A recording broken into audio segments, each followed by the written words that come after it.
Hello, ladies and gentlemen. Welcome back to another episode here on African Confessions. The following story that you're going to be listening to, it comes from a translation of a message that I received. Strange things indeed they do happen in this world. The first message, it is a narration of a message that I want to share with you. The message, it reads like this. Hello, Brother Nashi, how are you? Can you please post my own story? I am a young girl and I listen to confessions. I have come here because I have my own story that I want to share with you. And my story, it goes on like this. So my mom, I knew that she is a high priestess. My mom, she worships the devil. She is of the dark kingdom. And this is what she does. She has been doing this for a very long time. It is something that is very normal. My mom's house is a temple. It is a secret temple where those that want to seek fame and those that want to have money come and they are blessed by my mother. So growing up, we used to see most musicians in our country, like the majority of musicians that end up having hit songs, they would come to our house and my mother would bless them. There are several musicians that have come to my mother's house with a song, and then my mother will play that song before the song is even released. Then my mother will give her own opinion to that musician, and she will tell the musician to return back to the studio, and she will give that musician a charm so that the musician can become possessed by the spirit of music, because there is a spirit that controls the music industry, and in order for a song to go viral, it has to be blessed by that spirit, and that spirit can possess a musician, just like what used to happen to Beyonce when she was doing her thing on stage. She will become someone else that is different than the personality that she had before she would have become possessed by her alter ego. That is the spirit of music that controls the music industry. So it gives you another you that is not you. It means that you will have a demonic entity that will be controlling the way that you sing. So my mother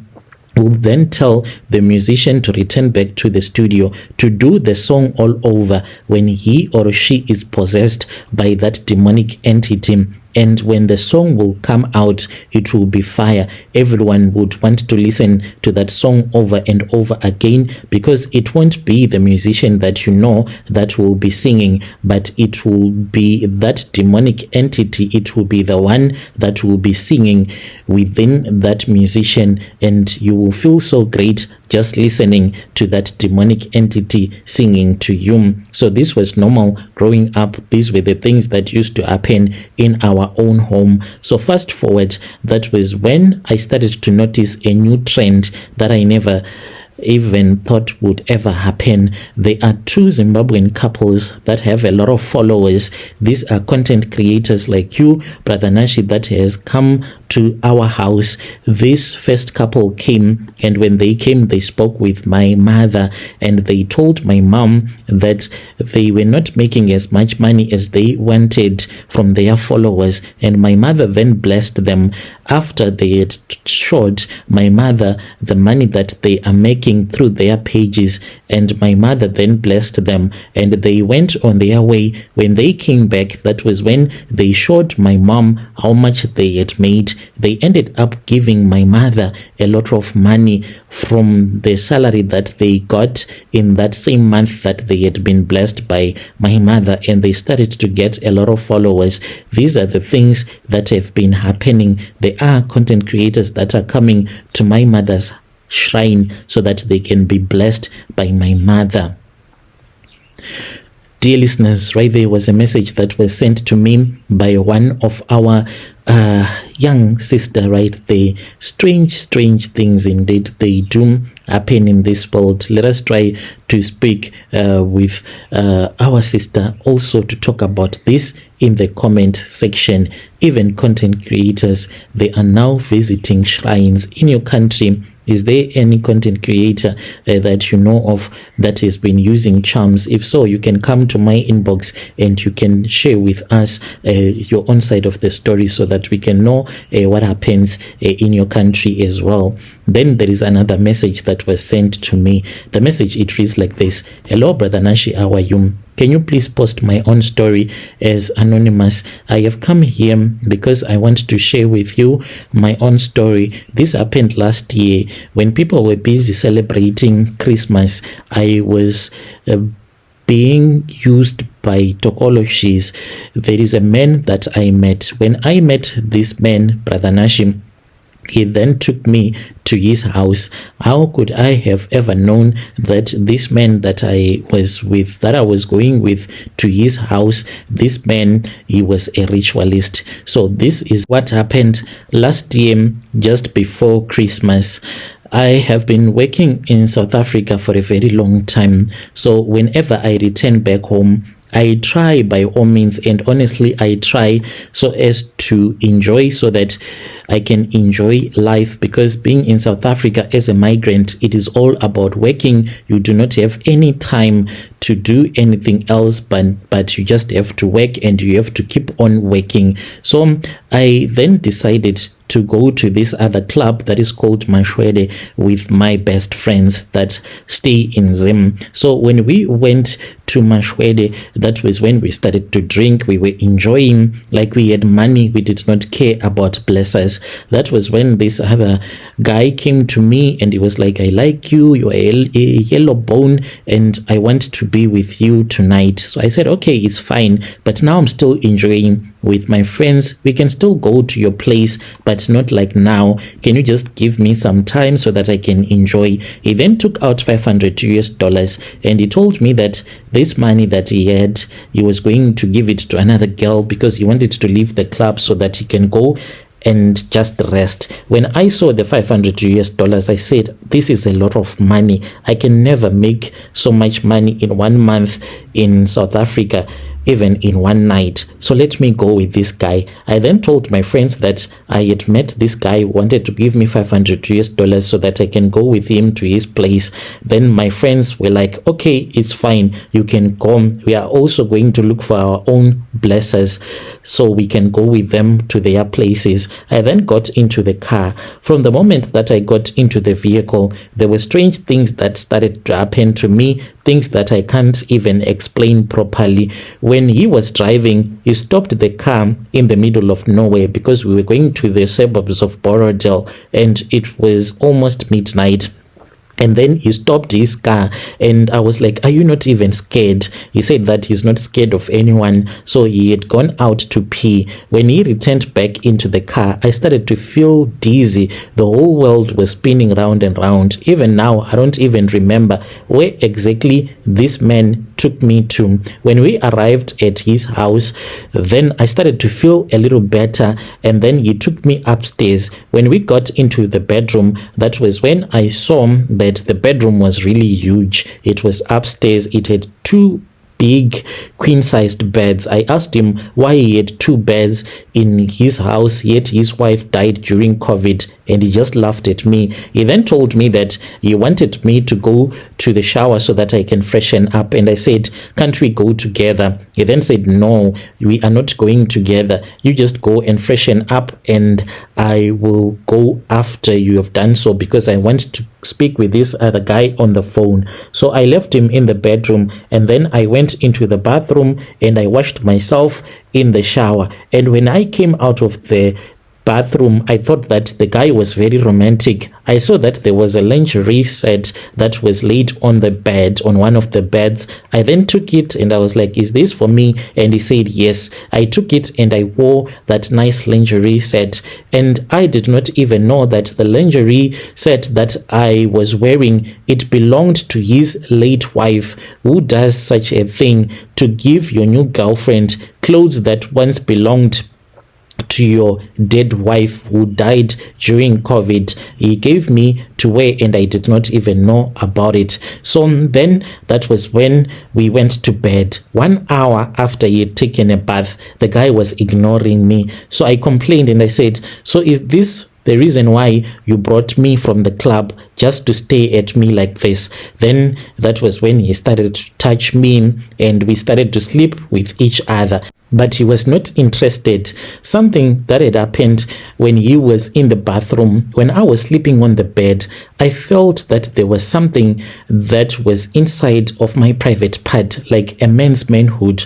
I felt something penetrating me, and that thing, it was really huge. I felt that. So maybe that's why he was not interested. Soon after that, Brother Nashi, that was when I started to have terrible nightmares. I saw the man when he was on top of me, he changed and he became a baboon. And when this happened, I was paralyzed. That was when I started to see baboons that started coming from the ceiling. There were 5 of them. Some fell from the ceiling, others they came through the window, and others they came from the sliding door that led to the balcony. They all entered into the bedroom, and they came on top of the bed, and they started to sleep with me. Throughout the night, those 5 baboons, they slept with me without even giving me rest. I was not given rest throughout the night, and they slept with me in a very painful way. The next morning when I woke up, this guy, whenever he would walk into the bedroom, he would be wearing a mask, like those big face masks, such that I could not even see who he was, and where I was, I did not even know. So this guy, he had me chained to the bed. That is what he had done. I was chained to the bed, and I was unable to leave the house. So there were women that came. These women, they would come and they would go with me to the toilet if I wanted to relieve myself. Those women as well, they had covered their faces with the masks, and they would bath me, and they would also give me food to eat. At night, those baboons, they would come, they would sleep with me, and whenever I would try to fight with those women, they would just blow air into my face, and once they would have blown the air into my face, I will collapse. The day when I tried to fight with them, I slept throughout the day. After they had done those rituals on me, I woke up.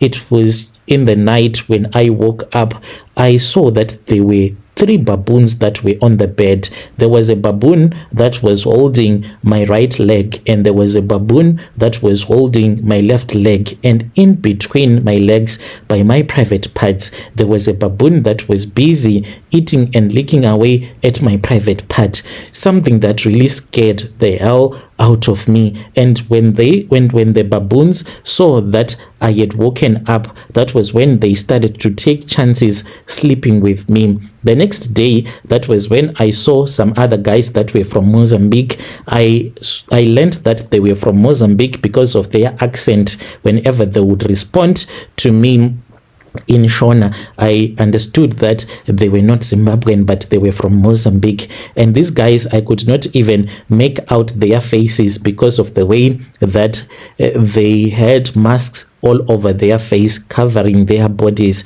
So they brought a bed. When they brought a bed, I asked them why they were bringing a bed into the bedroom, and then they told me that there was another girl like me that was going to be brought at night. I literally celebrated because I know that at least now I was going to be with someone else. So a girl was brought who was younger than me. She was a Ndebele speaking girl.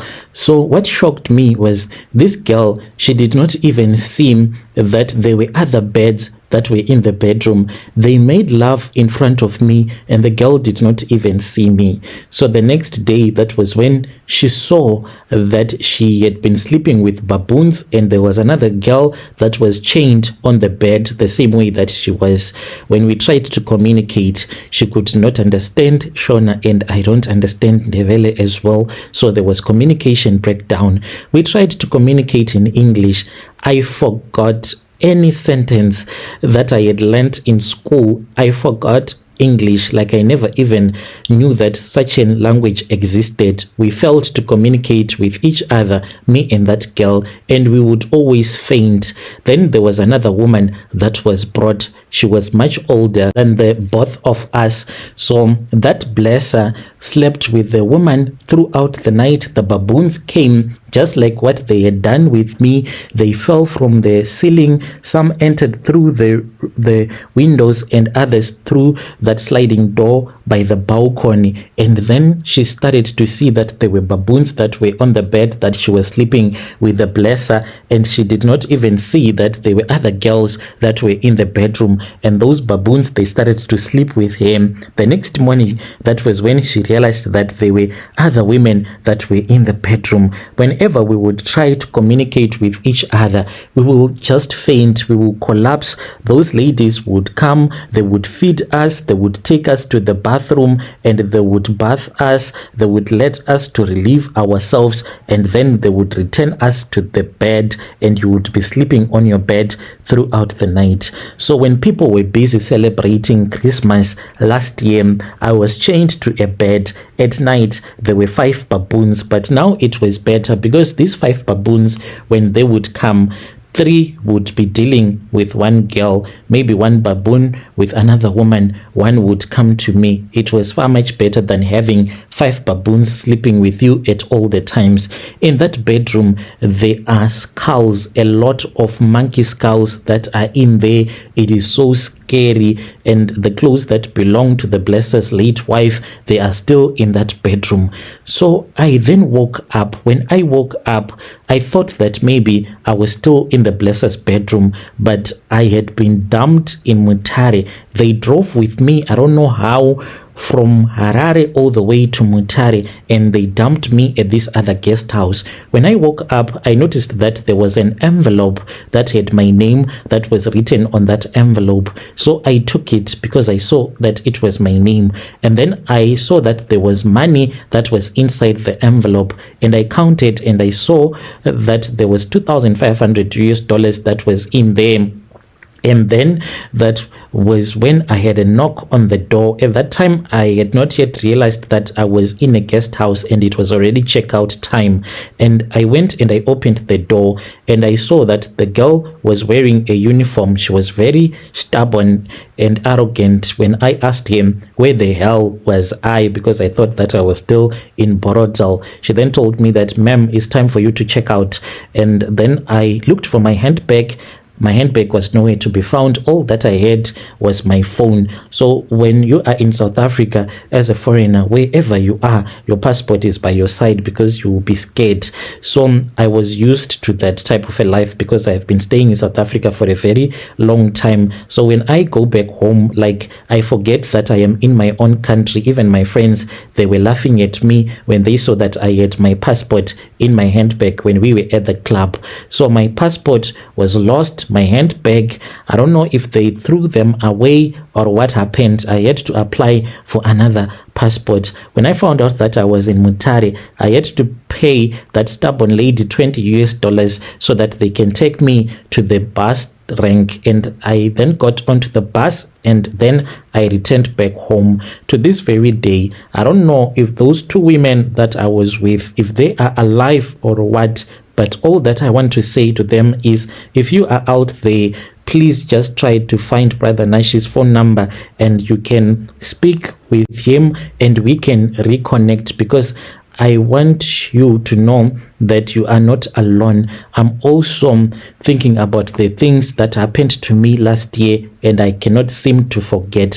When the world was celebrating Christmas, I was being abused by all of these baboons, 5 of them. To other women out there, I just want you to know that people that do rituals, they are plenty and they are many, and they will always draw you to them using money.